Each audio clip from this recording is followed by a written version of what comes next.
Hey you guys, what is going on? We have new engine code jet tags available right now. The link is in the description.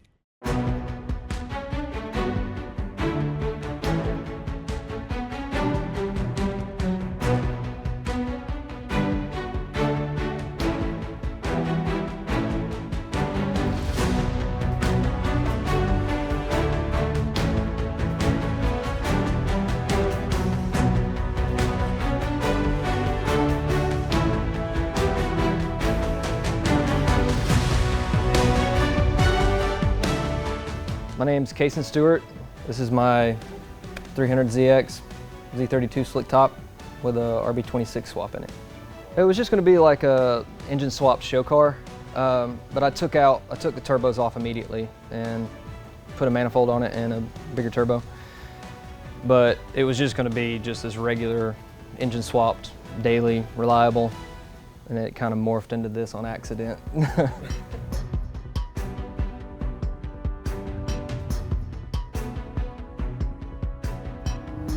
All right, you guys, this is gonna be a little bit of an insane ride. We're still down south here in Atlanta, Georgia. We've met up with the guys at Royalty Performance. They've been kind enough, Kason over here has been kind enough to actually give me the keys to, I just stalled it by the way.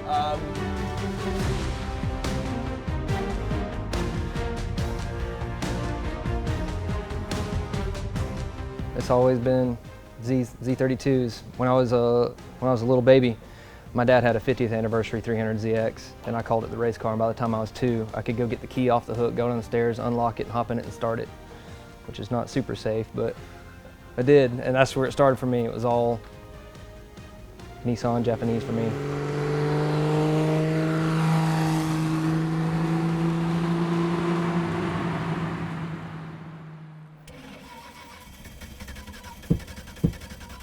Oh, that's fire out the frickin' hood. That was cool. All right. There we go.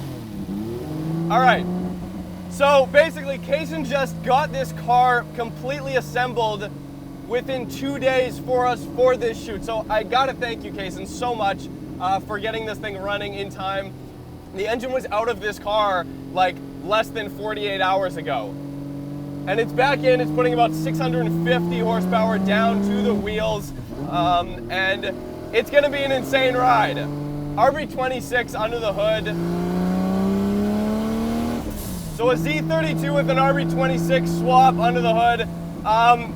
This is a full-on custom build. There is a lot going on custom-wise as far as the subframe is concerned, as well as the turbo setup. It's running a Borg Warner S362.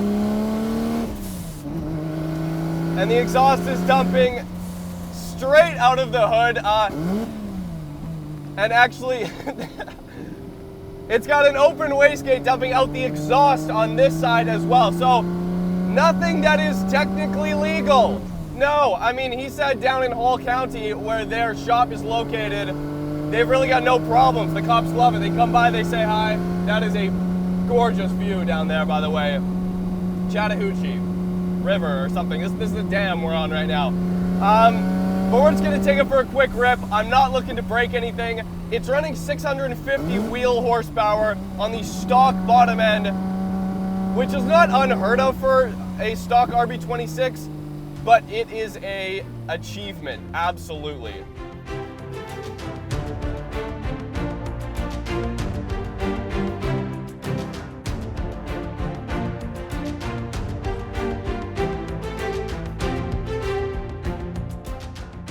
I'm a big advocate for the VG. I like it. I think it's a good motor. It's complicated, but you need to do all the deletes and fix it. And once you take care of all its over-engineering, it's a good engine. Like I said, my fiance has one that has been making 500 horsepower for almost 100,000 miles.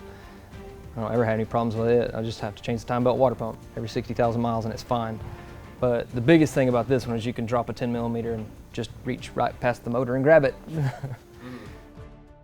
It's got some mild port work that I did myself, done to it, some bowl work.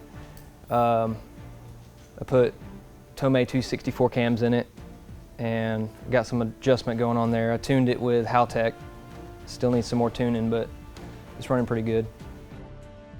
Justin built the exhaust here at work, and I picked it up on New Year's Eve. And while everybody was in my house partying, I stayed in the driveway tuning it and getting it to idle. And then another week later, we just drove it to the Ocala Wanna Go Fast event, and I street tuned it while my buddy drove it. And on the way back, we wound up doing so many highway pulls that we boiled the tires off. So it was hairy coming back through a major rain.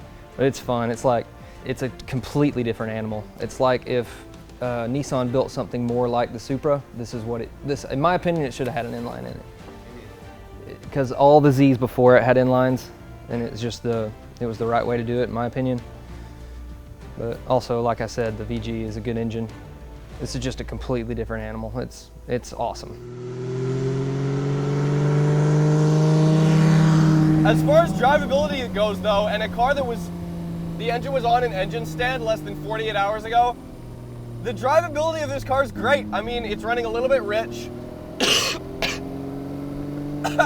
So the exhaust dumps directly out front there, and I already kind of have a little bit of a headache. So it's just part of the sensation of the build to get a little bit woozy.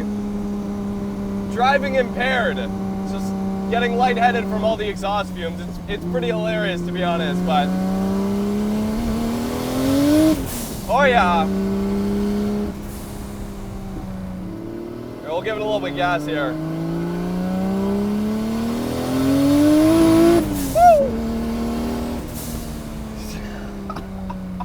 Yeah, tires flirting with the road a little bit back there.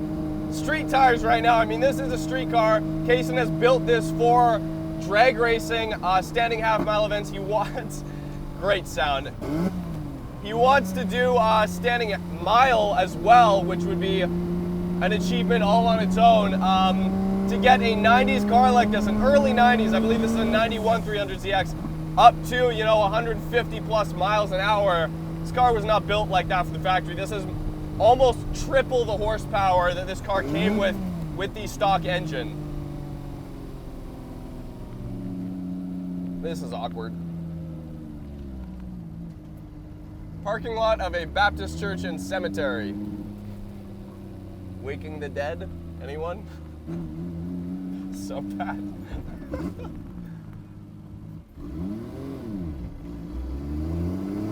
All right.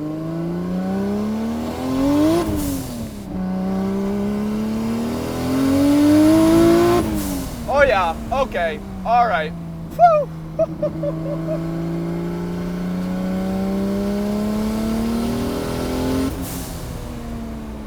Wow, oh my God, little puffs of flame out the front there. Yeah, hell has broken loose. This is better than a V8 swap in this car, absolutely. Wow, that pulls hard. I mean, if there was ever a Japanese muscle car, let's be real, you guys, it is the 300ZX. It absolutely is the 300ZX. Light front end, big engine up front, even in stock form.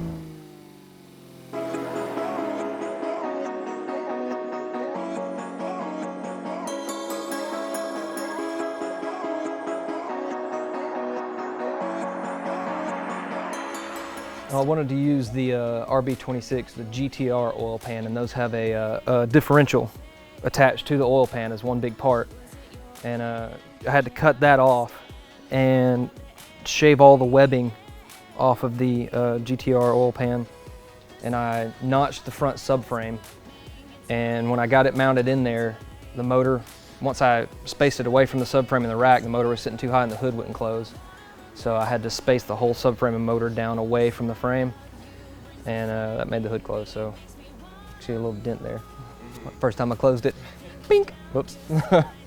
This is my dream car. I've dreamed about building it for about 8 years. It took me 3 years to build it, and it's been a fun past 2 or 3 years driving it.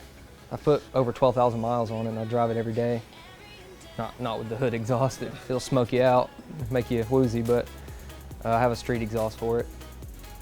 I took it out to Wanna Go Fast 2 years ago. I didn't know what to expect out of it. I kind of street tuned it myself on that VP112 I got from Road Atlanta. My first pass, I told everybody I'm just going to be real easy and see what happens. Once I got into second gear, I felt it hooking good and it was running good, so I just let it go. And my first pass was 152 miles an hour, which is fast in a half mile. For my first half-mile pass ever on a car that had never really done that before, and I sort of kind of tuned myself. And then I got back and I got a buddy that has a 2JZ 240SX drag car. He runs mid-10s in the quarter, and he's got like completely gutted interior. It's all drag car with a cage in it. And I still got interior, air, radio, speakers.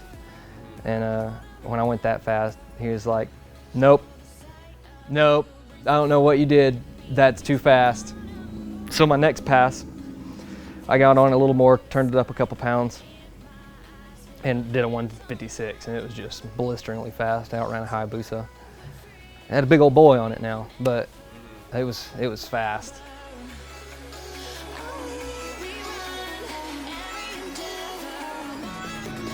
Hope you guys are ready. This is unbelievable right here.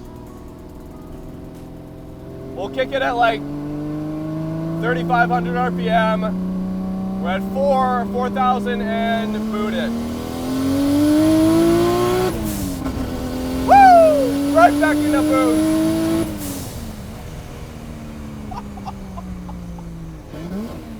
Oh my God. Wow. Okay. All right. That guy gave me a nod. He was like, yeah, man. Yeah, man. Do it up. RB26 for life. Oh my God, you guys.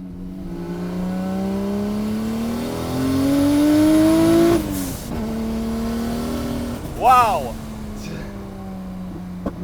Oh yeah, there we go. That is an angry beast. What a trip though. This thing is a trip. Wow. Revs to about 8,500 RPM, so you got the taste of the RB life. Very heavy throttle pedal.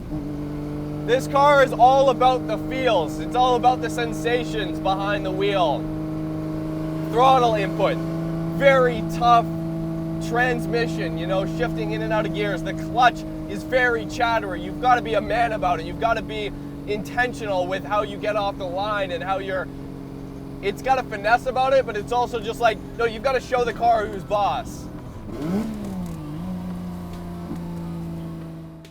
I also got an RB30 at home I'm building, so that one's going to be the big Mac Daddy one.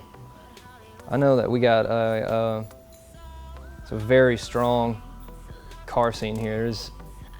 I don't know of anywhere else that's got a bigger culture for modified cars and racing than right here in the Atlanta area, because there's so many tracks right here.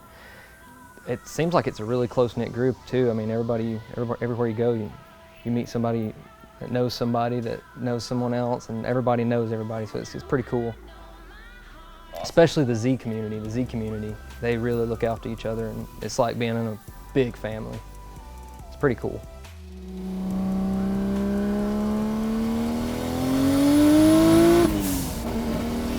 There we go.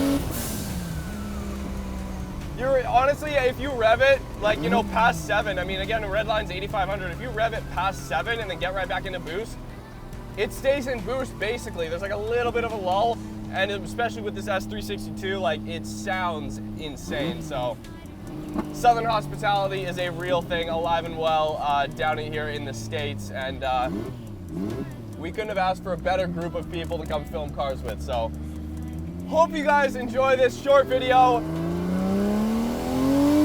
with Kaysen's 300ZX down here at Royalty Performance in Atlanta, Georgia. And we've got some more cool stuff coming. So stay tuned. Subscribe if you haven't already. Hit me up on Instagram at Untraveled. And we'll see you guys next time.